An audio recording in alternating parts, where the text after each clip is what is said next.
ಇವನು ಇವಳ ಅಕ್ಕನ್ ಗಂಡ ಅಲ್ವಾ? ಈ ಟೈಮಲ್ಲಿ ಇವ್ನ ಹೆಂಡತಿ ತಂಗಿ ಜೊತೆ ಬಾಗ್ಲ ಚಿಲ್ಕ ಹಾಕೊಂಡು ಏನ್ ಮಾಡ್ತಾ ಇದ್ದ? ಅಲ್ಲಮ್ಮ, ಡಾಕ್ಟರ್ ಆಗಿ ಇಂಥ ಕೆಲಸ ಮಾಡ್ಕೊಂಡಿರಕ್ ನಾಚಿಕೆ ಆಗಲ್ವಾ ನಿನ್ಗೆ? ಪೇಷಂಟ್ ಗಿಂತ ಗಂಡಸರು ಬಂದು ಹೋಗೋ ಜಾಗ ಆಗಿದೆ ಇದು. ಸಾಕ್ ನಿಲ್ಲಿಸ್ರಿ. ನಾವಿನ್ ನೋಡ್ತಾನೆ ಇದೀನಿ, ಬೇಕಾಬಿಟ್ಟಿ ಮಾತಾಡ್ತಿದ್ರಲ್ಲ. ಒಂದ್ ಹೆಣ್ಣಿನ ಬಗ್ಗೆ ಏನೂ ಗೊತ್ತಿಲ್ಲದೆ ಹೀಗೆಲ್ಲ ಮಾತಾಡೋದು ಸರಿನಾ? ನಿಧಿಯವ್ರಿಗೆ ತುಂಬಾ ಜ್ವರ ಇತ್ತು, ಮನೇಲಿ ಯಾರು ಇರಲಿಲ್ಲ, ಅದಕ್ಕೆ ಸಹಾಯ ಮಾಡಕ್ ಬಂದಿದ್ದೆ. ಅದನ್ನ ನಿಮ್ ಮನ್ಸಿಗೆ ಬಂದಂಗೆ ಅರ್ಥ ಮಾಡ್ಕೊಡ್ತಿದ್ದೀರಲ್ಲ, ನಿಮ್ಗೇನು ಅನ್ಸಲ್ವಾ?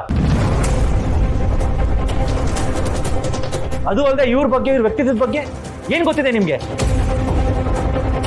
ಕೇಳೋಕೆ ತುಂಬಾ ಚೆನ್ನಾಗಿದೆ. ಕಳ್ಳರಿಗೆ ಕದಿಯೋದಕ್ಕೆ ಒಂದ್ ಕಾರಣ ಬೇಕಿರುತ್ತೆ. ಮಾಡೋದೆಲ್ಲ ಮಾಡ್ಬಿಟ್ಟು ಆಮೇಲೇನೋ ಸಮರ್ಥನೆ ಕೊಡೋದು. ಎಲ್ಲ ಸರಿಗಿದ್ರೆ ಯಾಕ್ರಿ ಗುಟ್ಟಾಗ್ ಬರ್ಬೇಕು? ಸಾಕ್ ನಿಲ್ಸ್ರಿ.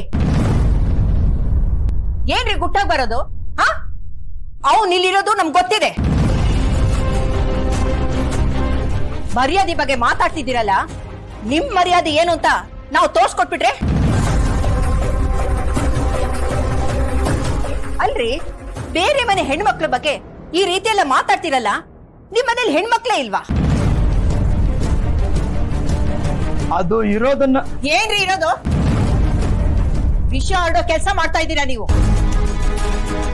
ಕರ್ಣ ಎಂತನು, ನಿಧಿ ಗುಣ ಎಂತದು ಅಂತ ನನಗ್ ಚೆನ್ನಾಗ್ ಗೊತ್ತು.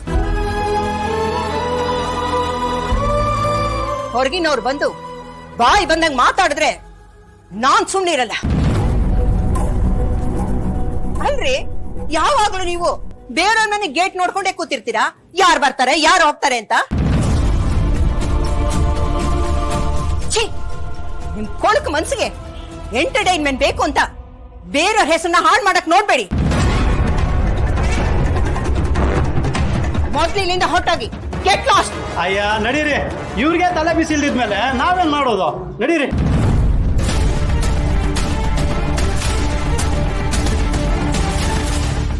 ನಿಧಿ, ಅವ್ರು ಮಾತಾಡಿದಕ್ಕೆಲ್ಲ ನೀನ್ ತಲೆ ಕೆಡ್ಸ್ಕೋಬೇಡ. ಅವರೆಲ್ಲ ಜಾಬ್ಲೆಸ್ ಪೀಪಲ್, ಹೀಗೆ ಮಾತಾಡೋದು. ಬೇರೆಯವ್ರ ಮನೇಲಿ ಏನ್ ನಡೆಯುತ್ತೆ ಅಂತ ನೋಡ್ಕೊಂಡು ಅವ್ರ ಜೀವನನ ವೇಸ್ಟ್ ಮಾಡ್ಕೋತಾರೆ.